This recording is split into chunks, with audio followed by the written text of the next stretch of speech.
Hello, everyone, and welcome to this week's What's Up Wednesday, where we are going live with you on Facebook and LinkedIn every Wednesday at 12 p.m. Eastern Time throughout the summer leading up to our 23rd Annual International Human Trafficking and Social Justice Conference, hosted virtually this year on September 23rd through the 25th.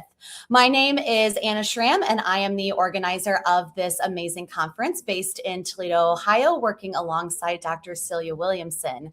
And today we have a special guest with us. Dr. Kirsten Burns is a board certified forensic psychologist with 2 decades specializing in trauma and its psychological impacts. So, Kirsten, we are so glad that you joined us today. Thank you for having me. I'm honored for you guys to have me speak.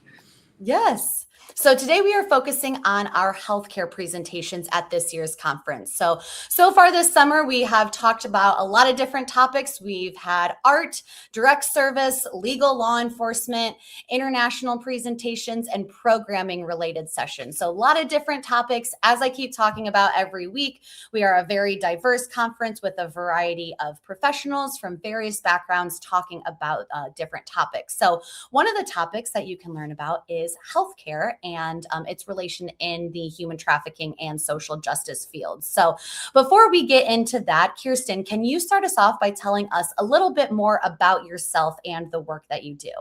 Sure, sounds good. I think my professional journey, I've been very fortunate to have had my hands in a bunch of different areas that really overlap social justice and human trafficking or trauma. So early on, I'm sure we're all aware of the sexual abuse to prison pipeline. So I was working with juvenile delinquents, folks that were labeled juvenile delinquents and had come into contact with the system. I then spent a good solid 10 years working with families that were interacting with the CPS system. Again, like a typical pipeline. So a lot of victimization, both within the families, and then, as we know, with those earlier experiences of victimization, then creates or contributes to vulnerabilities for later victimization and human trafficking or exploitation in other ways. So that really got me to focus a little bit more specifically on those issues, in addition to some of the social justice issues that you find in the CPS system and how unevenly certain things play out. More recently, I've gone into private I was the director of clinical research and training at an organization in Dallas that treated and provided services to youth who experienced sexual trafficking.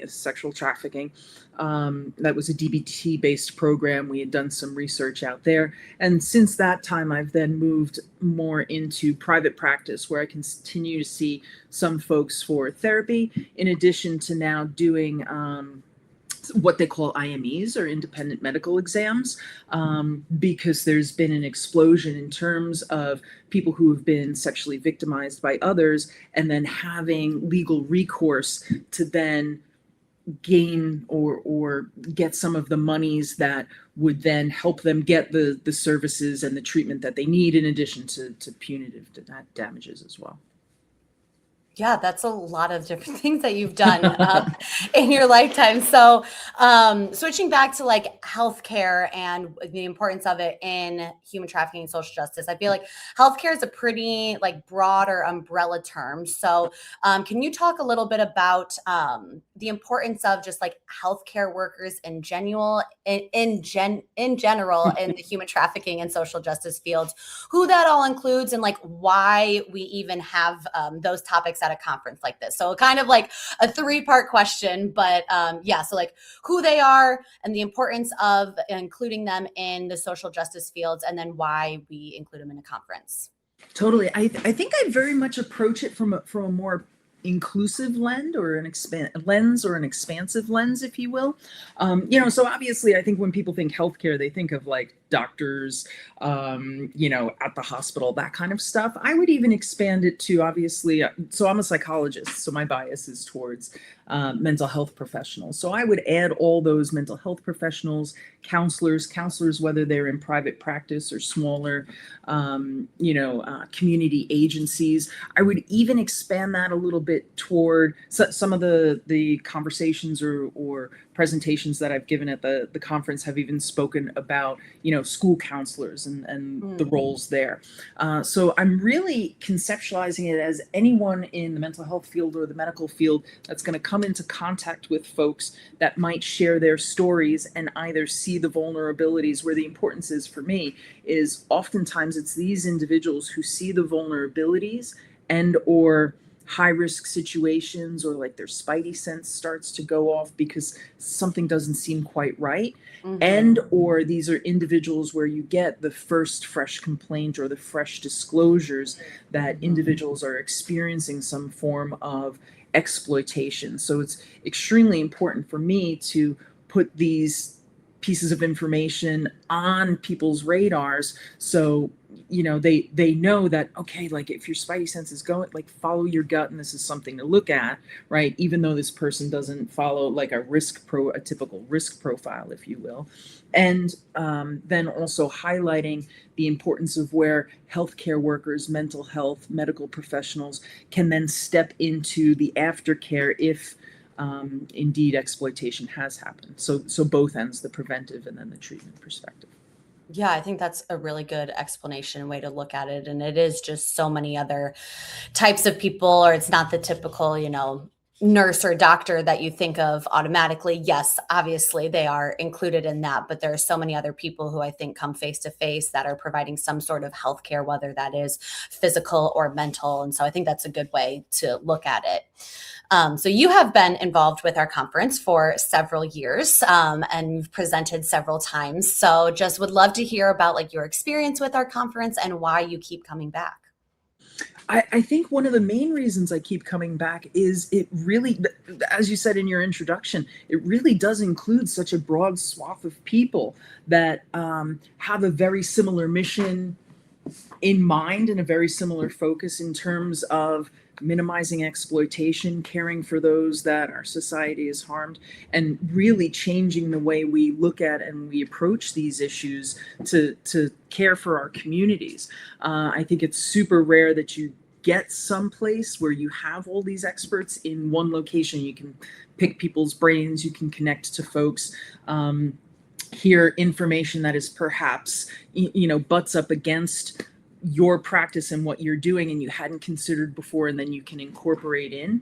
Because I think, listen, just as exploitation is dynamic and creative and finds ways to get in there and manipulate people, I do think we need to be as cutting edge and dynamic and interacting with others, because there is strength in numbers. I do also think there's been high quality programming in terms of the information that people put out there and provide access to.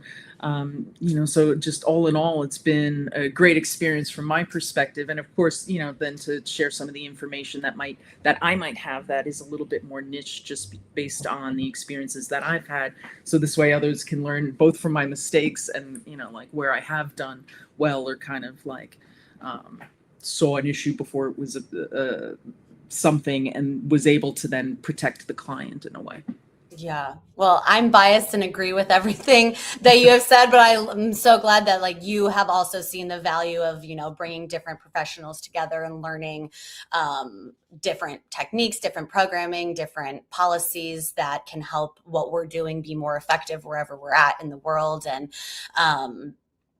yeah, so I'm so glad that you have brought something to the conference, several years. And like you said, there's like new things that we're learning too. It's not just, you come and you learn about what human trafficking is. I love, though we've been doing this for 23 years, we have fresh and new topics every year. I've had people who say that, they come and they learn something new each year. And I love that we have those topics, that range from like beginner to advanced, that people can come and learn something new or a different way of looking at something, or maybe challenge the way that they had thought about it, or look at a new perspective. So I'm glad that you have also seen the value in that. So you are presenting at this year's conference.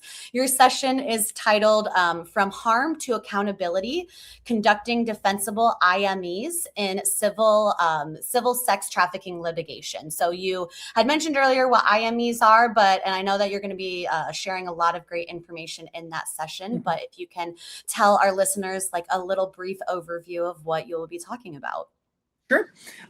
So I think, like obviously, as we started part of this conversation, we were talking about how mental health often are the first individuals that get that disclosure, or it pops on their radar that something is happening, and they start to ask questions, and or they're providing the treatment afterwards.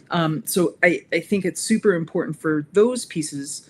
What's also then been happening because the changes in legislation, those same individuals have then been asked, can you provide a report for the court, give us some sort of background as to like clinically what's going on, what you're seeing. And then so in taking this to court, drawing the connection between this individual had these experiences, and based on these experiences, this is their symptoms. And, because of that, we're then suing for monies. What I've seen, I've done work on both sides in terms of just in IMEs in general, plaintiff work and defendant work. So I've come across a lot of reports from other people. So I get to see where some of the holes are. And I've gotten to see a lot of the process in terms of when you're going to court, like how lawyers are looking at these reports, what is the evidentiary standard, right? Because sometimes reports can even get knocked out before it's admitted to court. I've tried to tighten up my reports as much as possible in terms of what has to be looked at clinically and the other things that you need to consider.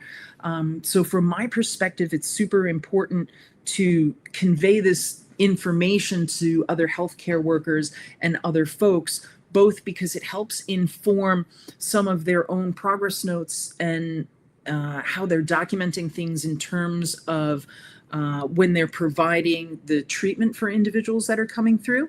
And it's super important to make sure that if we're retained as an expert, obviously we want to be as objective as possible. We're not necessarily taking sides. We're fighting for our data, right?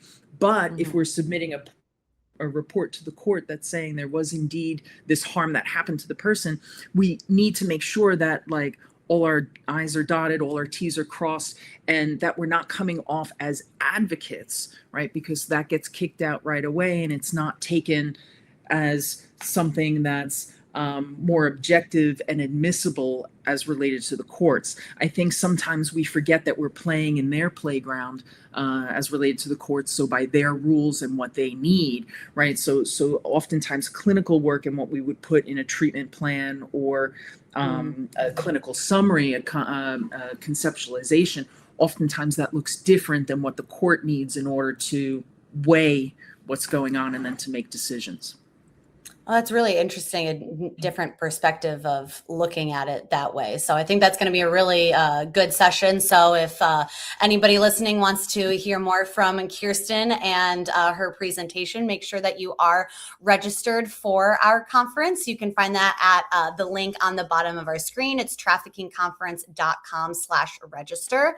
So I do want to highlight a couple of the other healthcare related sessions that people could attend at the conference. Remember, you have over 110 breakout sessions that you can choose from over our 3-day conference. So this is just a couple that I'm going to be listing now. But if you are registered for our conference, you also have access to the webinar recordings that you can watch for 3 weeks afterwards. So I know it's a lot of sessions to choose from, but then you can watch them on your time afterwards of the conference to get all of that great information. So a couple of the ones I want to mention are, first, we have Amanda Stylianu, who will be talking about healthcare and law enforcement collaboration in human trafficking response. So another one kind of similar of like that healthcare, legal, law enforcement overlap that Kirsten was talking about.